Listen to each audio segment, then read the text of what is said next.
Indian ഹോക്കിയുടെ കാവൽക്കാരൻ, ഏതൊരു Indian കായിക പ്രതിഭയും എത്താൻ ആഗ്രഹിക്കുന്ന ഉയരങ്ങൾ കീഴടക്കിയ PR ശ്രീജേഷ് ജന്മനാടിലേക്ക് തിരിച്ചെത്തിയിരിക്കുകയാണ്. ആദ്യം തന്നെ വലിയൊരു കൺഗ്രാറ്റുലേഷൻസ്.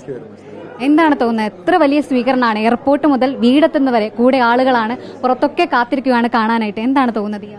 വളരെ വളരെ സന്തോഷം. ഞാനത് എൻജോയ് ചെയ്യുന്നുണ്ടായിരുന്നു. കാരണം വെച്ച് കഴിഞ്ഞാൽ ഇനി ഇങ്ങനത്തെ ഒരു എന്താ പറയുന്നത് വരവേൽപ്പ് ഉണ്ടാകുകയില്ലല്ലോ. അപ്പോൾ ഉറപ്പായിട്ടും ഓരോ നിമിഷവും എൻജോയ് ചെയ്തിട്ടാണ് ഇവിടെ വരെ വന്നത്.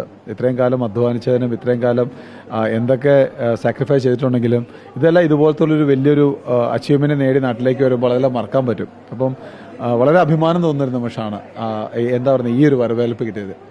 ആധുനിക ഹോക്കിയുടെ ദൈവം എന്നാണ് ഇന്ത്യൻ ഹോക്കി അവരെ വിശേഷിപ്പിച്ചിരിക്കുന്നത്. ഈ ഒരു അവസരത്തിൽ എന്താണ് അതിനെക്കുറിച്ച് പറയാനുള്ളത്? നമ്മളെല്ലാം കേട്ടിരിക്കുന്നൊരു കാര്യം God of cricket Sachin Tendulkar എന്നൊരു കാര്യമാണ്. അപ്പം മോഡേൺ ഹോക്കിയുടെ ദൈവം എന്നുള്ളൊരു വിളിപ്പേര് കിട്ടിയത് എന്താ പറയുക, ഇപ്പോഴും വിശ്വസിക്കാൻ പറ്റുന്നില്ല. കാരണം വെച്ച് കഴിഞ്ഞാൽ അത്രയ്ക്ക് എന്തെങ്കിലും ഞാൻ ചെയ്തിട്ടുണ്ടോ എന്ന് എനിക്ക് അറിഞ്ഞുകൂടാ ഹോക്കിക്ക് വേണ്ടിയിട്ട്. പക്ഷെ എന്നാലും ആ ഒരു വിളിപ്പേര് കേൾക്കുമ്പോൾ വളരെയധികം അഭിമാനമുണ്ട്. കാരണം കഴിഞ്ഞ 24 വർഷമായി ഞാൻ ഹോക്കി കളിക്കുന്നത്. 2000 ജീവിരാജ പോയപ്പോൾ മുതൽ ഹോക്കി കളിക്കുന്നതാണ്. വളരെ എന്താ പറയുന്നത് ഒരു സ്വപ്നതുല്യമായിട്ടുള്ള യാത്രയായിരുന്നു ഇതുവരെ ഉണ്ടായിട്ടുള്ളത്. അപ്പം ഉറപ്പായിട്ടും ഇതൊരു വലിയൊരു അംഗീകാരമാണ്. അത് എന്താ പറയുന്നത്, മരിക്കുന്നവരെ മറക്കാൻ പറ്റാത്തൊരു അനുഭവമാണത്. PR ശ്രീജേഷ് എന്ന സ്റ്റേഡിയം ഇപ്പോഴും നടപ്പിലാകാതെ കിടക്കുകയാണ്. അപ്പോൾ അതിനെക്കുറിച്ച് അതൊരു വിഷമമാണ്.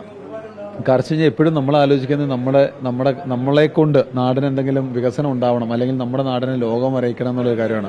അപ്പോൾ ആദ്യം ആ ഒരു സ്റ്റേഡിയം പണിതപ്പോഴും ആ ഒരു സ്റ്റേഡിയത്തിന് പണി തുടങ്ങിയപ്പോഴും വളരെ അഭിമാനമായിരുന്നു. കാരണം എൻ്റെ നാട്ടിലേക്ക് ഒരാൾ വരികയാണെങ്കിൽ ആ ഒരു സ്റ്റേഡിയം കാണുമ്പോൾ ഇത് ആരാണ് എന്ന് ചോദിക്കും. അപ്പം അവർക്ക് പറയാം ഇന്നൊരു പ്ലെയറാണ്, നമ്മുടെ നാട്ടുകാരാണ്, അദ്ദേഹത്തിന് വേണ്ടി ഉണ്ടാക്കിയിട്ടിരിക്കുന്ന ഒരു സ്റ്റേഡിയമാണെന്ന്. പക്ഷേ ഇപ്പോൾ കാണുന്നത് എനിക്ക് തോന്നുന്നു അവിടെ പുല്ല് പിടിച്ച് കിടക്കുന്ന ഒരു കാടും പ്രദേശം പോലെയാണ് കിടക്കുന്നത്. ഒരു പക്ഷേ അത് എൻ്റെ പേരിന് കിട്ടാവുന്ന ഏറ്റവും നല്ലൊരു കളങ്കമായിരിക്കാം. അപ്പോൾ ഇനി വരുന്ന കുട്ടികളോട് എന്താണ് പറയാനുള്ളത്? അതായത് സ്പോർട്സിലേക്ക് വലിയൊരു ഭാവി എങ്ങനെയാണ് അവരോട് പറയാനുള്ളത്?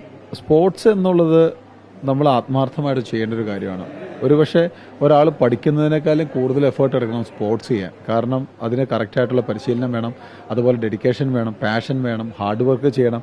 അതുപോലെ നമ്മൾ ഒത്തിരി കാര്യങ്ങൾ സാക്രിഫൈ ചെയ്യേണ്ടി വരും. ഇപ്പോൾ ഒരു വർഷം മൊത്തം പഠിക്കാതിരുന്ന അവസാനം ഒരു 3 മാസം കുത്തിയിരുന്ന് പഠിക്കുവാണെങ്കിൽ പാസ്സാവാനുള്ള മാർക്കെങ്കിലും നമുക്ക് കിട്ടും. പക്ഷേ സ്പോർട്സ് പേഴ്സണ് ശനിയും ഞായറടക്കം ട്രെയിനിങ് ചെയ്താൽ മാത്രമാണ് ടൂർണമെൻറ്റ്സും ചാമ്പ്യൻഷിപ്പും വിൻ ചെയ്യാൻ പറ്റുള്ളൂ. അപ്പം സ്പോർട്സ് എന്നുള്ളത് ടഫായിട്ടുള്ളൊരു കാര്യമാണ്. പക്ഷേ നിങ്ങളെ ജീവിതത്തിൽ അല്ലെങ്കിൽ ജീവിതത്തിൽ എന്ത് കാലഘട്ടം വന്നാലും അതിനെ എന്ത് പ്രതിസന്ധി വന്നാലും അതിനെ ഫേസ് ചെയ്യാൻ വേണ്ടി നമ്മളെ സ്പോർട്സ് പഠിപ്പിക്കും. അപ്പം സ്പോർട്സിലേക്ക് വരുന്നവരോട് പറയുന്ന ഒരു കാര്യം, ആത്മാർത്ഥമായിട്ട് ഹാർഡ് വർക്ക് ചെയ്യുക. നിങ്ങൾക്ക് പെട്ടെന്നൊരു റിസൾട്ട് ഒരിക്കലും ഉണ്ടാവില്ല. എന്നെ നോക്കൂ, 21 വർഷം എടുത്ത് എനിക്കൊരു ഒളിമ്പിക്സ് മെഡൽ കിട്ടാൻ. അപ്പോൾ ഉറപ്പായിട്ടും നിങ്ങൾക്ക് വിജയം സുനിശ്ചിതമാണ്. ഒരിക്കൽ കൂടി റിപ്പോർട്ടർ TVയുടെ എല്ലാവിധ ആശംസകളും. കൺഗ്രാറ്റുലേഷൻസ്. വീഡിയോ ജേർണലിസ്റ്റ് ജിനീഷ് ജോസിനൊപ്പം reporter Anjali Sreejitha Raj, in reporter, Kochi.